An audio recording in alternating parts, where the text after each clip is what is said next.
राज कौमी असम्बली ये चलते हैं जहां पर अतातार इज़हार ख्याल कर रहे हैं। छिड़ी हुई है लड़ाई मुनाफिकीनों में।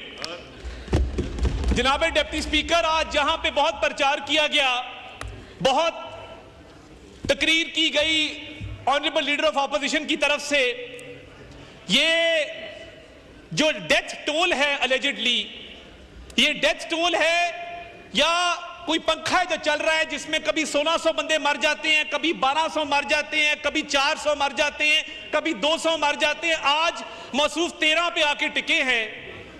तो मैं ये आपको बताना चाहता हूं कि क्या इनके झूठ को मान लिया जाए कि आपस में बदस्तों गिरेबान हैं, एक दूसरे के गिरेबान पकड़े हुए हैं। गौहर अली खान का गिरेबान अलीमा खान ने पकड़ा कि तुमने 12 अमवात क्यों कही, तुम 1200 पे क्यों नहीं आए। गजा फलस्तीन के इमेजेस को सोशल मीडिया पे फैलाते हैं, सड़क को लाल लथपथ दिखाते हैं खून में।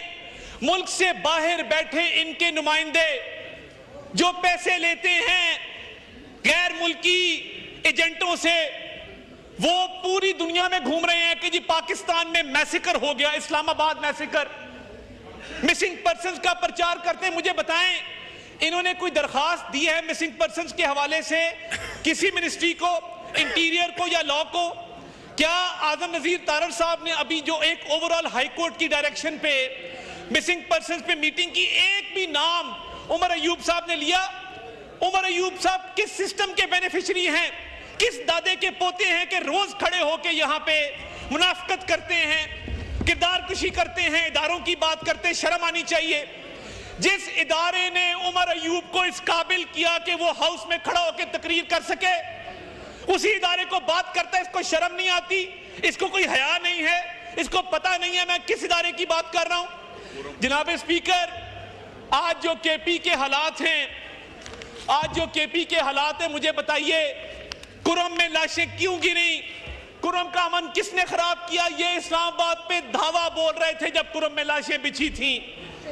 इनके दौर में ये तो झूठा मुनाफिकत पे मबनी बयानियां है जिसके जवाब में कभी लाशों का नंबर 1200 कभी 12 है।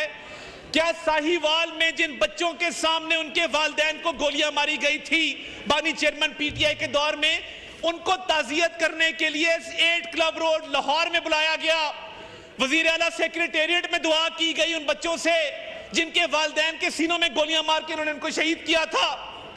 क्या आज तक टीएलपी से हमारा सियासी इख्तिलाफ सही, जो टीएलपी के लोगों पर लाहौर में सरेआम गोलियां चलाई गई, उनके 25 बंदों को मारा गया, क्या इन्होंने कभी उस पर बात की?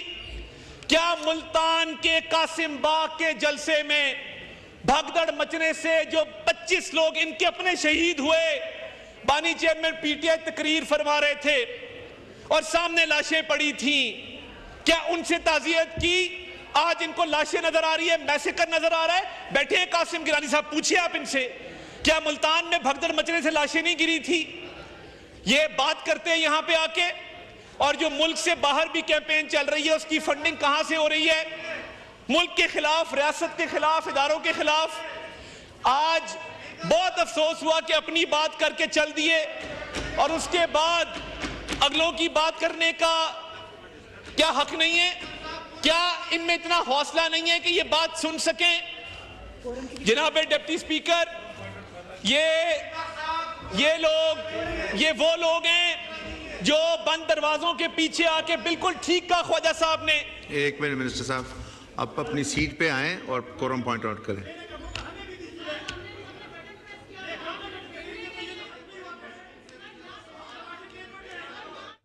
कौमी असम्बली का इजलास जारी है और वफाकी वज़ीर इत्तलात अतातार इज़हार ख्याल कर रहे थे। उन्होंने कहा कि किसी को हाउस को डिक्टेट करने की इजाज़त नहीं दी जाएगी। पीटीआई क़यादत आपस में दस्तो गिरेबा हैं, मुल्क से बाहर बैठे पीटीआई के लोग प्रोपेगेंडा कर रहे हैं। उन्होंने कहा कि कुरम में लाशें पड़ी थीं और पीटीआई एहतजाज कर रही थी। कौमी असम्बली का इजलास इस वक्त जारी है। वफाकी वज़ीर इत्तलात अतातार इज़हार ख्याल कर रहे थे। उन्होंने कहा कि किसी को हाउस को डिक्टेट करने की इजाज़त नहीं दी जाएगी, हाउस को इस तरह नहीं चलाया जा सकता। पीटीआई क़यादत आपस में दस्तो गिरेबा है, मुल्क से बाहर बैठे पीटीआई के लोग मुल्क के खिलाफ प्रोपेगेंडा कर रहे हैं।